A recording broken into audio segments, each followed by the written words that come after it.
আমি আমাৰ কেন্দ্ৰীয় সমিতিৰ মুৰ্মে আমাক নিৰ্দেশ দিছে যে আমাৰ ধুবুৰী সূত্ৰধৰ ছাত্ৰ সন্থাৰ ধুবুৰী জিলাক মানে আমাক দায়িত্ব দিছে যে আমাৰ বাঁহ নৃত্যখন তাতে মানে আমাক প্ৰদৰ্শন কৰিব লাগে।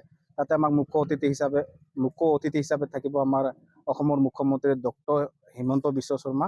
তাক আমাৰ যিটো আমাৰ জাতিগত আমাৰ পৰিচয়, আমাৰ যিটো কালচাৰ, সেই কালচাৰটো আমাক দেখিব লাগে। সেইকাৰণে আমাক কেন্দ্ৰীয় সমিতিয়ে আমাক নিৰ্দেশ দিছে যে ধুবুৰীৰ পৰা আপোনালোকে যিমানখিনি মানুহ পাৰে বাঁহ নৃত্য তাতে আমাক মানে নিবলৈ মানে অনুৰোধ জনাইছে।